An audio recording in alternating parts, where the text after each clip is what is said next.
Hello friends, मैं doctor BS Baghel. आज हम AY कॉन 26 कोलकाता है।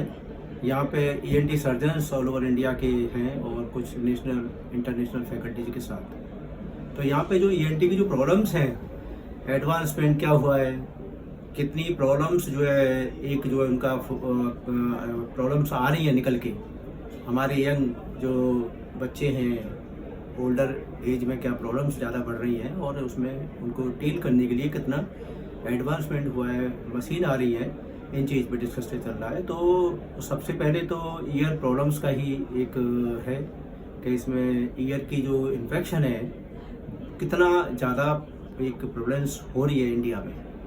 तो बच्चों में ये जो है हियरिंग में एक असर डालता है, तो बच्चों की जो है एजुकेशन पे बहुत असर पड़ता है, लर्निंग प्रोसेस जो है थोड़ा सा उनकी हमपर होती है। तो कान का ज़रूर ध्यान दें। इसमें जो जांचें होती हैं, एक तो हियरिंग टेस्ट है, एंडोस्कोपी पहले, देन ऑडियोग्राम और स्कैन, CT स्कैन, ये सब डिसाइड करते हैं कि मरीज़ का जो कान का सर्जरी होना है या मेडिसिन के द्वारा कंट्रोल हो जाएगा। कुछ जो कॉम्प्लिकेशंस हैं वो बहुत ज़्यादा हैं। अगर किसी के कोलेस्टिटोमा है तो उसमें फेशियल नर्व का डैमेज होने का खतरा बहुत रहता है। साथ में कई बार जो इंट्राक्रैनियल इन्फेक्शन पहुंच जाता है ब्रेन की तरफ। और आजकल एक्सीडेंट बहुत ज़्यादा हो रहे हैं, तो एक्सीडेंट में भी ये प्रॉब्लम्स आ रही है कि हेड इंजरी के साथ ईयर में चोट आ रही है, तो उसमें डेड ईयर भी हो जाता है और साथ में फेशियल पाल्सी, जो फेशियल नर्व जाता है कान में होके, तो उसकी वजह से मुंह टेढ़ा हो जाता है। तो हमारा जो बहुत मोस्ट कॉमन जो पार्ट है ENT में, नेजल पैसेज, तो उसमें एलर्जी जो है बहुत ज़्यादा प्रॉब्लम कर रही है। बच्चे जो है उनकी डाइट में जो एक हैबिट्स हैं वो मार्केट का ज़्यादा ले रहे हैं। दूसरा, अनहेल्दी डाइट के साथ कोल्ड वाली चीज़ें पसंद करती हैं और उनकी जो प्रॉपर एक्सरसाइज या योगा रूटीन का जो वर्कआउट होता है वो भी बहुत प्रॉब्लम बच्चों में आ रहा है। बड़े लोग भी मोस्टली गाड़ी यूज बहुत करते हैं।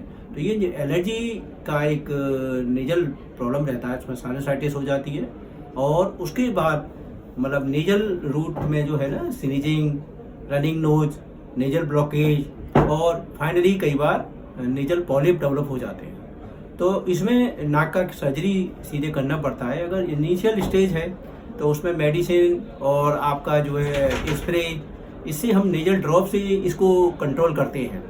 तो ये बहुत ज़्यादा इम्पोर्टेंट चीज़ है कि हम उसको कंट्रोल करें मेडिसिन और सर्जरी के द्वारा। ऐसे ही फिर आगे एलर्जिक प्रॉब्लम जो है थ्रोट में, फेरेंजाइटिस, टॉन्सिलाइटिस और कई बार हमारे कुछ जो है इन्फेक्शन जो है एक एप्सिस का भी रूप ले लेते हैं नेक में, ये सब आ रहा है। इस सब पे सब डिस्कस चल रहा है कि किस तरह से उसको कंट्रोल किया जाए, एंटीबायोटिक्स का क्या रोल है और साथ में मरीज को किस तरीके से हम इम्यूनिटी इम्प्रूव करने के लिए सजेशन दें, जिससे ये सब प्रॉब्लम्स उनकी क्लियर हों। और इसके साथ साथ जो सबसे बड़ी समस्या जो आती है कि एलर्जिक जो राइनाइटिस है, कई बार लेट स्टेज में कई बार उसका जो कॉम्प्लिकेशन है वो अस्थमा के रूप में कन्वर्ट हो जाता है, सांस की बीमारी बन जाती है और उनको फिर लॉन्ग टाइम ट्रीटमेंट में चेस्ट फिजिशियन के रहना पड़ता है।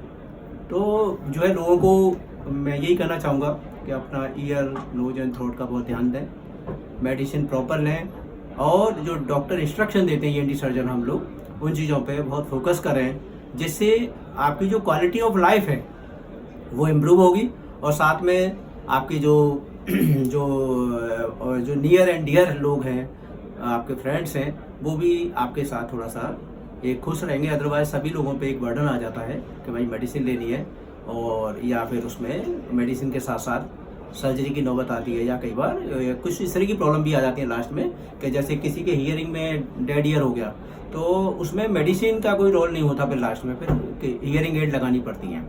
ऐसे ही नाक में अगर किसी के नेजल एलर्जी एक लॉन्ग टर्म में जो है अगर अस्थमा में कन्वर्ट हो गई तो उनको फिर एक स्प्रे, नेजल वो ओरल जो स्प्रे होते हैं चेस्ट के लिए, वो सब यूज करने पड़ते हैं। तो इसलिए अपनी हेल्थ का बहुत ध्यान रखें, हेल्दी रहें और डॉक्टर की बात मानते रहें। Thank you very much.